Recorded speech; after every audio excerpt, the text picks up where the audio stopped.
All right. Let's get this going.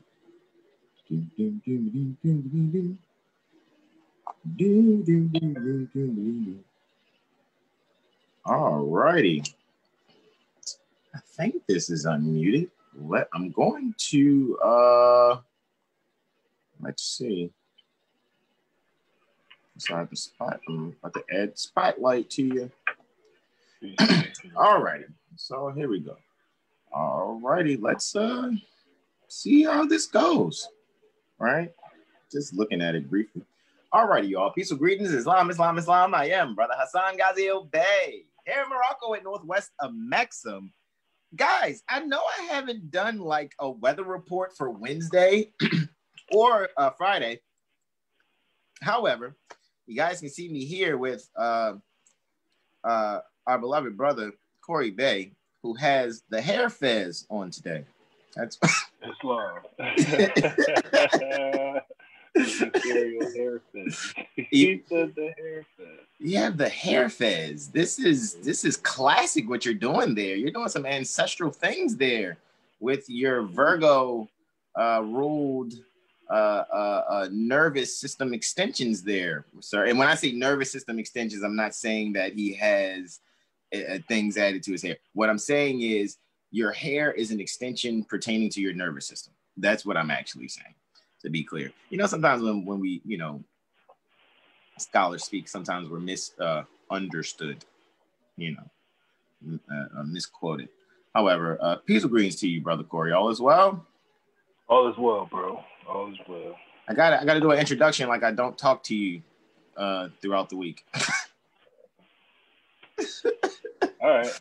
Well, tune into the degree of acting. 21, 24 degrees Sagittarius, the degree of acting. What'd you say? What is it, like 21 degrees Sagittarius, the degree of acting? Is that what that is?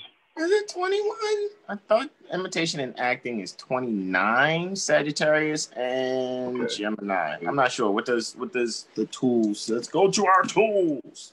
I think you're right. It's like 27 degrees, maybe. Does my mind serve me properly? I think it's 29. You're right. 29 degrees. Imitation and acting. Absolutely, imitation and 29. acting. Was it Can for you both hear me? of them? Yeah, I can. Okay. Oh, yes, for both of them. Actually, Gemini and Sag. Look at that. All righty, so let's just get to it, guys, and let me share this out to you also. So, Brother Corey, that's what I'm gonna do. Also, I'm gonna actually share this group, right? And let's hit share. All righty, guys. So, what we're going on today, and I guess I gotta fix the titling too, right? The titling that I'm going to fix it to is Winter Solstice 2020. Right?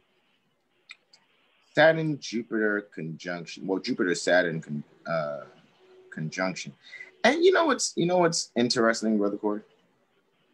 What's that, bro? That wasn't too many people shouting out too much about what was going on astrologically online like they have been this year.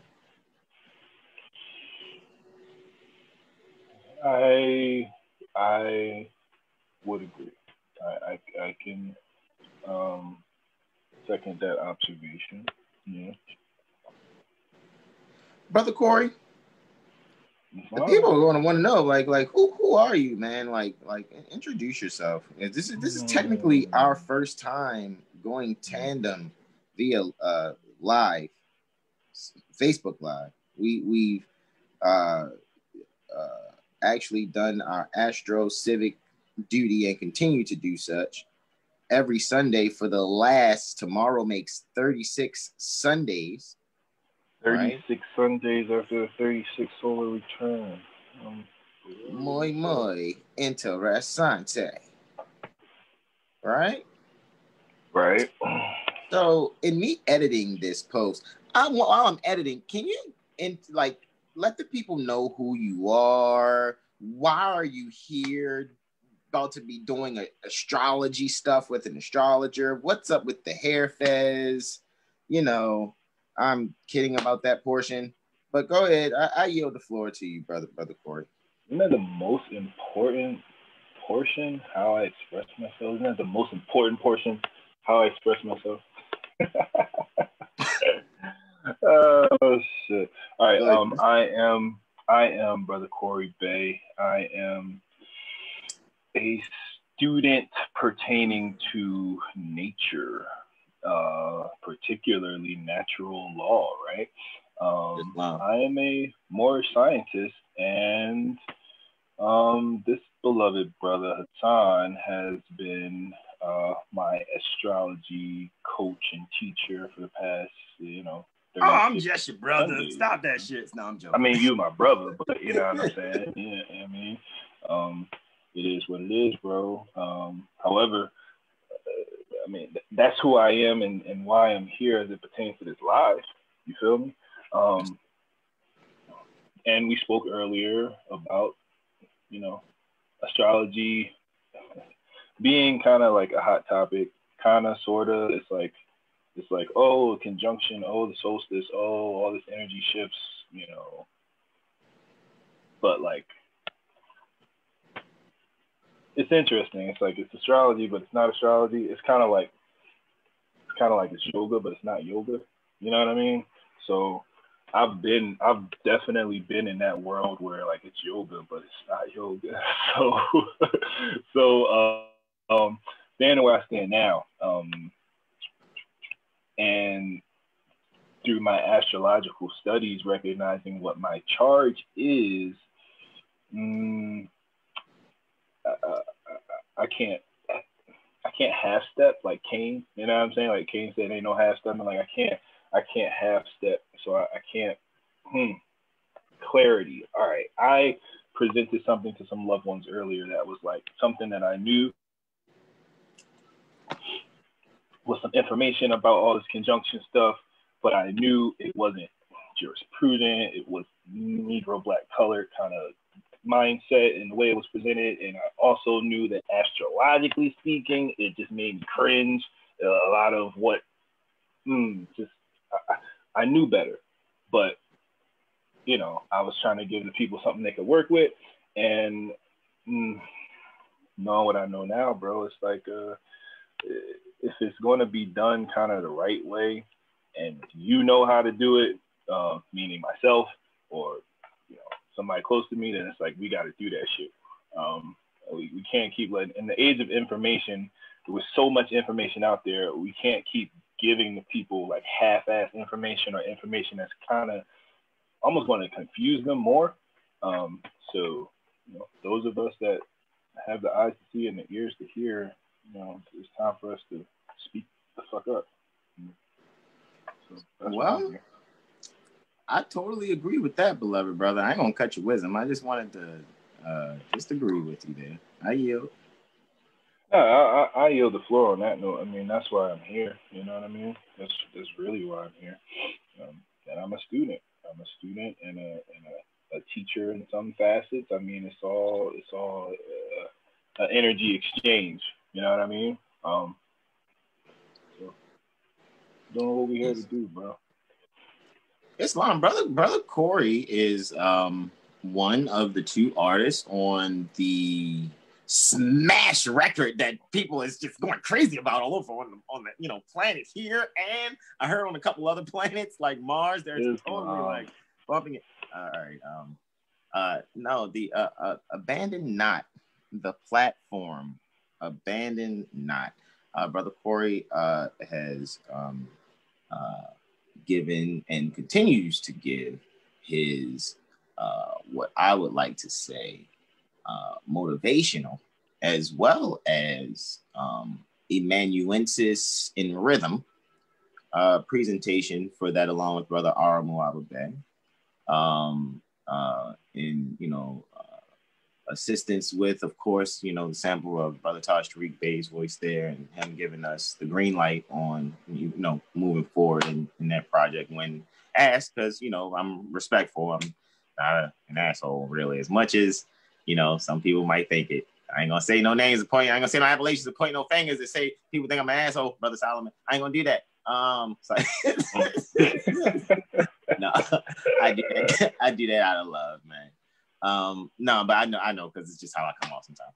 But no, but Brother Solomon is very instrumental in being an awesome recording engineer. As far as and he's way more than that. Brother Solomon has like tons of records that it shows his superb skill and lyricism as well as Brother Corey does also. So I just shout out Brother Solomon, man. Shout out Solomon.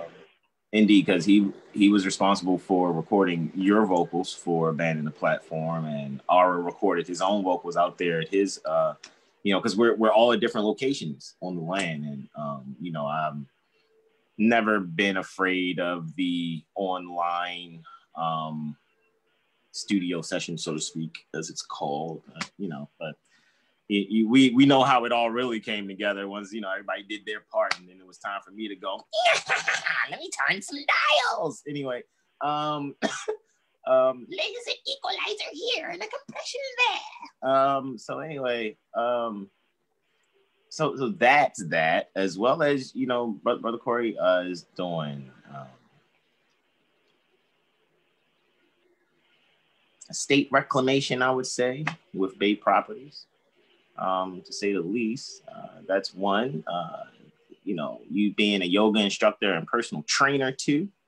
I think that should be put out there also, so people can hit you up on Instagram at if I'm not mistaken, your Instagram is 84_core. Did I say that right?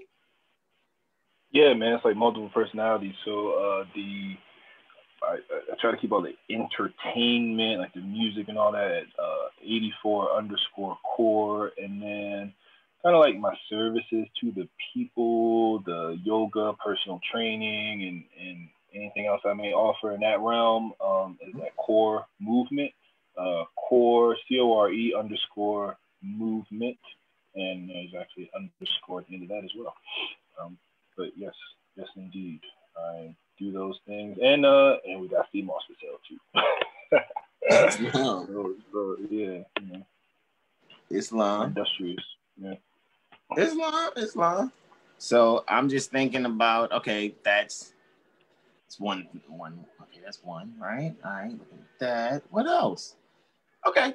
And you've been a consistent astrology student with the Astrology 101 workshop. Like you've been consistent with the Astrology 101 workshop 2020. I just, queued that scene actually. Let me actually take myself out of it just temporarily and actually finish doing this. I'm supposed to have been reposting here on Facebook actually. I was supposed to have been fixing the caption. Did I fix the caption? I don't know. Okay, my caption is going to be Winter Solstice 2020, Jupiter-Saturn Conjunction to 25th March 2032. I know that's one awesome, right?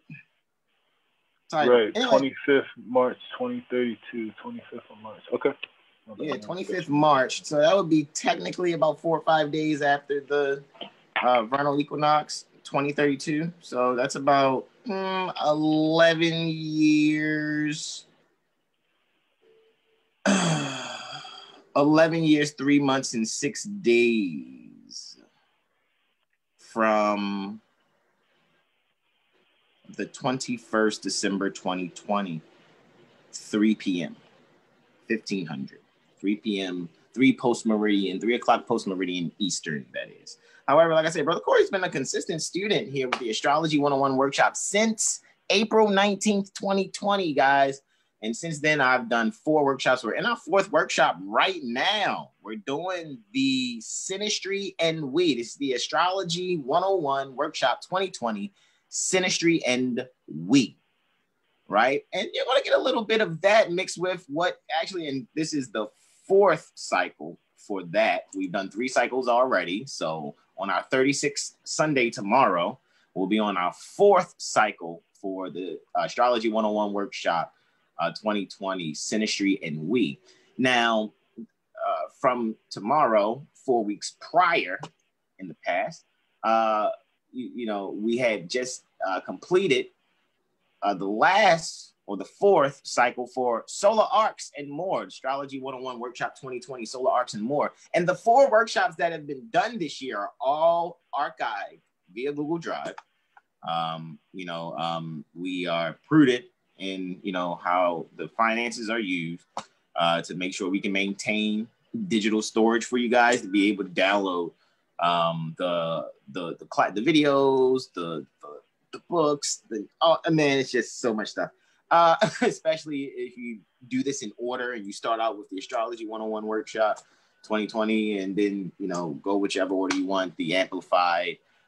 It went in order, Brother Corey, right? With the Astrology 101 Workshop 2020, then Astrology 101 Workshop 2020 Amplified. So that was the 5 cycle, Astrology 101 Workshop 2020, then a 12 cycle Astrology 101 Workshop 2020 Amplified, then a 4 cycle Astrology 101 Workshop 2020 Solar Arcs and More. And now we're starting the 2nd trimester, I would like to call it, because I think I wanted to do 9 cycles for the Synastry and We've already done 3, so tomorrow marks the 1st, alrighty, in the trimester, 2nd trimester, so to speak. Alrighty. I guess we're gonna speak like we're having a baby come to the planet. No, I'm kidding. But that's what Synastry and We does, actually. When you have the interaspecting of charts, you have this product that can come from that interaspecting. All right. So let's I think I did it again. I have to finish actually putting the caption here on Facebook. Let me do that, right? All right, all rights reserved, Zodiac Constitution. And then I'm going to bring these charts up and we're going to look at these charts, all right? And just going in, I know I just did some talking for a few minutes, which is great, right? It's always great to do some talking, I guess. And what we intend to do, what I intend to be demonstrated is I and Brother Corey actually review these charts that I've casted. We've already been kind of discussing just different things over the last few months anyway. The Astrology 101 Workshop 2020 Amplified was completely focused on 6 months ago, which was the 21st June 2020 solar eclipse that took place at 0 degrees Cancer. The sun and moon was there. And it's interesting because the sun will be at 0 degrees 25 minutes at 3 p.m., 3 post-meridian Eastern. That's 1500 Eastern on the 21st December 2020. All righty, that's where the sun will be. The moon will be at 29 degrees, roughly 28, 29 degrees Pisces. All righty, approaching the first square after the new moon. All righty, so it's approaching the first quarter moon, right? Within the Shukla Paksha, as it's said in Vedic astrology. The Shukla Paksha is when the moon is increasing in light. All righty, going from new moon to full moon. And so it'll be at the first quarter of the Shukla Paksha and be at about 90 degrees, -2 orb by 21st at 1500. All right. So what I want to do now, let's go back and replace this with us, bro. I can just, let's add spotlight and then I'll add you also, bro. Let's add spotlight. I can really, let's see. Let's do this one. Boom. All right. Boom. Add. All right. There we go. Me and you both spotlighted. All righty. So now, I think I'm gonna tag you in this, bro. That's what I think I'm gonna do there. Can I? Oh, it's not letting me tag you. Maybe I'll come back and I'll just do. I'll just put with Brother Corey Bey. Let me say with Brother Corey Bey. Let me see once I start typing Corey if it actually bring you up. Oh yeah, there you go. Boom, tagged you. You're it. All right.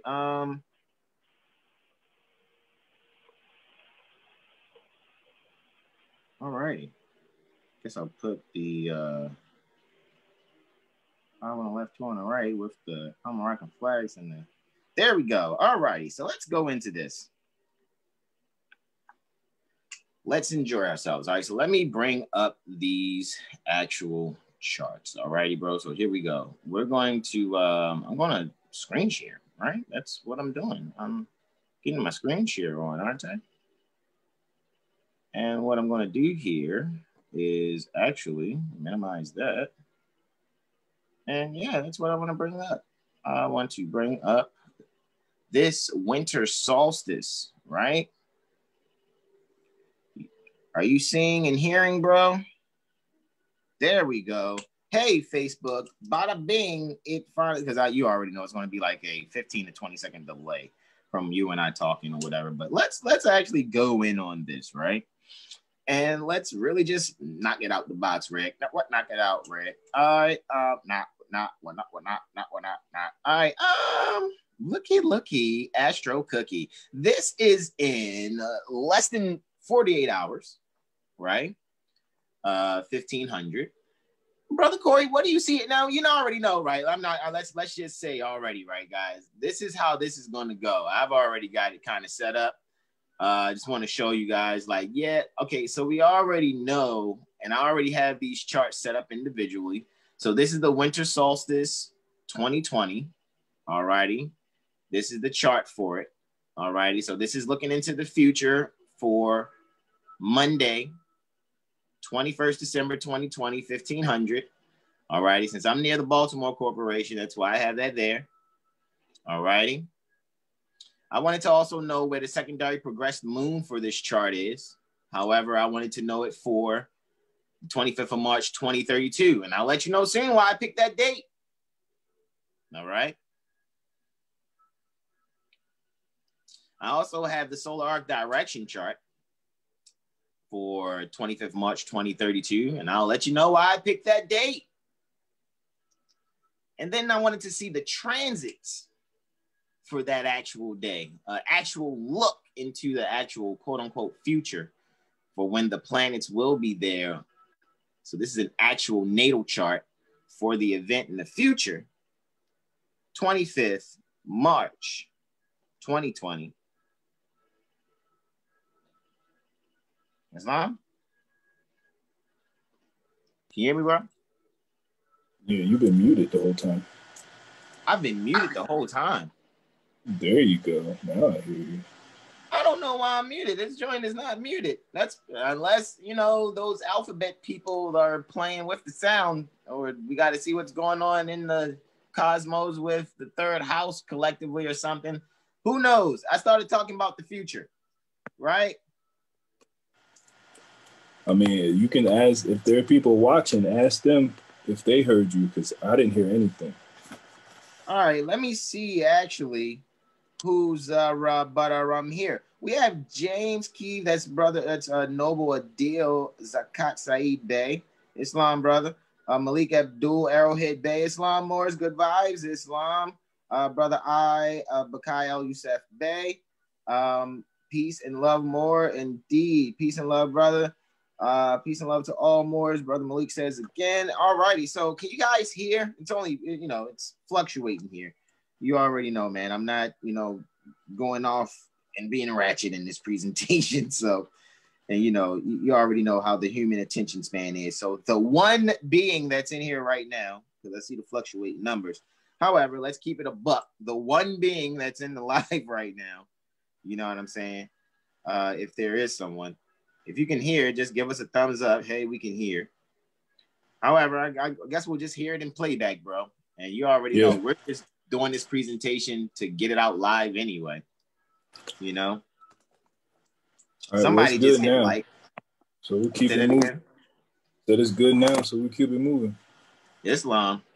So, and then I wanted to look at the transits for the 25th March 2032 also. So we're looking at 21st December 2020. And then we're going to look 11 years, 3 months, and 6 days after that. Right? And we're going to look at the secondary progression for that date. Brother Malik says loud and clear with the thumbs up. We're going to look at the solar arc direction for that date also. So that secondary progression, solar arc direction, and the transits are all set for the 25th March 2032. All right.